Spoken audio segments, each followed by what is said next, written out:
সুপ্রিয় শিক্ষার্থীবৃন্দ, আসসালামু আলাইকুম। সরকারি হরগা কলেজের অনলাইন ক্লাসের পক্ষ থেকে ডিগ্রি প্রথম বর্ষের অর্থাৎ বিবিএস শিক্ষার্থীদের জানাই শুভেচ্ছা। আজকে তোমাদের সাথে ব্যবসায় পরিচিতি কোর্সটি নিয়ে আলোচনা করব। আজকের আলোচনায় আছি আমি শরীফ হোসেন, অতিথি শিক্ষক, ব্যবস্থাপনা বিভাগ।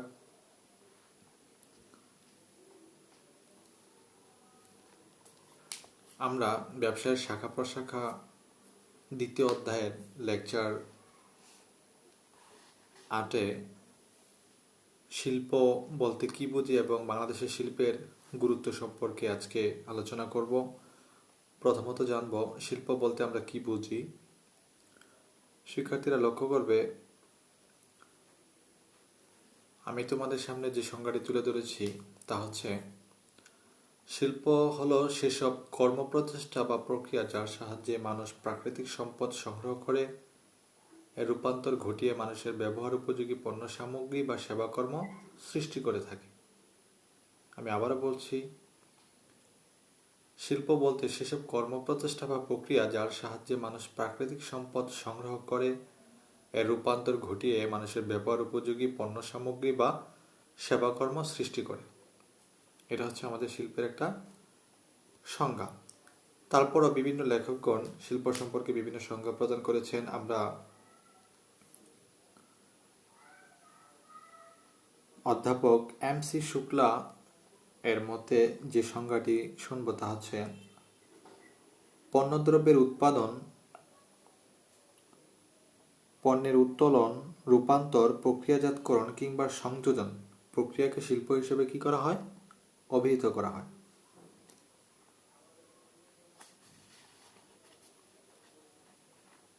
অর্থাৎ যদি আমরা এটাকে ছোট্ট করে বলি তাহলে হবে পণ্য ও সেবাকর্মের উৎপাদন প্রক্রিয়াকে কি বলে? শিল্প বলে। তারপর আছে শিল্পের গুরুত্ব, অর্থাৎ বাংলাদেশের শিল্পের গুরুত্ব কতটুকু আমরা সে সম্পর্কে একটু আলোচনা করব। প্রথমত আছে হচ্ছে প্রাকৃতিক সম্পদের সদ্ব্যবহার, অর্থাৎ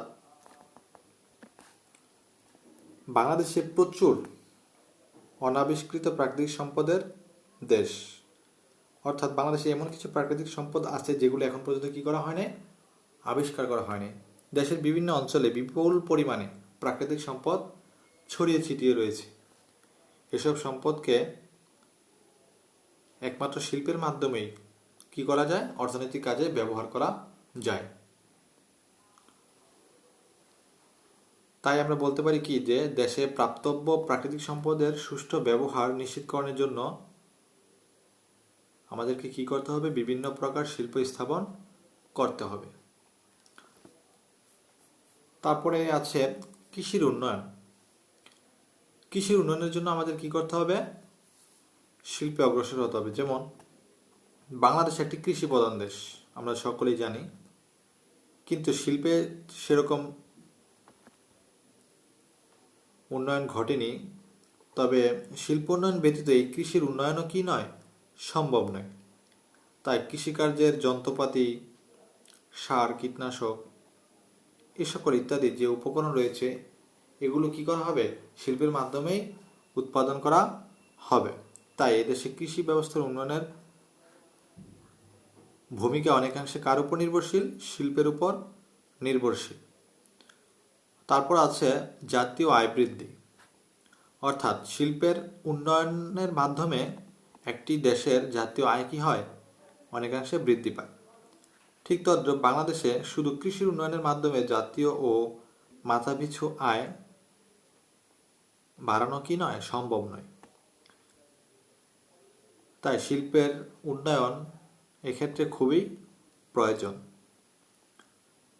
দেখা যায় বিশ্বের যে কোনো দেশ শিল্পে যত উন্নত সে দেশের জাতীয় আয় তত উন্নত বা অনেক বেশি। তাই দ্রুত শিল্পায়নের মাধ্যমেই একটি দেশের জাতীয় এবং মাথাপিছু আয় কি করা যায়? বৃদ্ধি করা যায়। তারপর আছে জীবনযাত্রার মান উন্নয়ন, অর্থাৎ একটি দেশের অর্থনৈতিক উন্নয়নের উপরই সে দেশের জনগণের জাতীয় এবং মাথাপিছু আয় অনেকাংশে বৃদ্ধি পায়। তো আমাদের দেশের মানুষের জীবনযাত্রার মান তেমন উন্নত নয়, খুবই নিম্ন। তাই দেশের অধিকাংশ মানুষ কৃষির উপর নির্ভরশীল। এই কৃষি থেকে তারা যে আয় পায় তাতে তাদের ভরণ পোষণ করা কি নয়, সম্ভব নয়। ফলে জীবনযাত্রার মানও সেরকম উন্নয়ন হয়নি। তাই শিল্প উন্নয়ন এক্ষেত্রে জনগণের মাথাপিছু আয় বৃদ্ধির অন্যতম উপায় হিসেবে কাজ করে। তারপর আছে বেকার সমস্যার সমাধান। বাংলাদেশে বেকার সমস্যা খুবই একটি বড় সমস্যা। তাই বেকার সমস্যা বাংলাদেশের একটি বড় ধরনের সমস্যা হলেও সেখান থেকে উত্তরণ অনেকাংশে সম্ভব যদি সে দেশে শিল্পের উন্নয়ন ঘটে। দেশে ব্যাপক হারে জনসংখ্যা বৃদ্ধি পেলেও সে অনুপাতে কি নয়, কর্মসংস্থানের সুযোগ সৃষ্টি হয় না বা হচ্ছে না, যাই বলি। এই অবস্থায় শিল্প উন্নয়নের পদক্ষেপ নিতে হবে। শিল্পের কলকারখানা স্থাপন করা হলে কর্মসংস্থানের সুযোগ অনেকাংশে বৃদ্ধি পাবে বা সৃষ্টি হবে। তাহলেই বেকার সমস্যা অনেকাংশে হ্রাস পাবে। তাই একটি দেশের বেকার সমস্যার সমাধানের জন্য বাংলাদেশে অধিক হারে কি করতে হবে, শিল্প কারখানা গড়ে তুলতে হবে। তারপর আছে কৃষির উপর থেকে জনসংখ্যার চাপ হ্রাস, অর্থাৎ একটি দেশের জনসংখ্যা যদি শিল্পের প্রতি আগ্রহ থাকে তাহলে ওই দেশের কৃষির চাপ অনেকাংশে হ্রাস পায়। বাংলাদেশে জনসংখ্যা বৃদ্ধির হার খুবই বেশি। তাই এই দ্রুত জনসংখ্যা বৃদ্ধির ফলে কৃষির উপর জনসংখ্যার চাপ ক্রমাগতই বৃদ্ধি পাবে। আর শিল্প উন্নয়নের মাধ্যমে কেবল কৃষির উপর থেকে এই বর্ধিত জনসংখ্যার যে চাপ রয়েছে তা কি করা সম্ভব, হ্রাস করা সম্ভব। এদেশে কৃষির উপর থেকে জনসংখ্যার চাপ রোধ করতে হলে শিল্পের বা শিল্পোন্নতির কোনো কি নেই, বিকল্প নেই।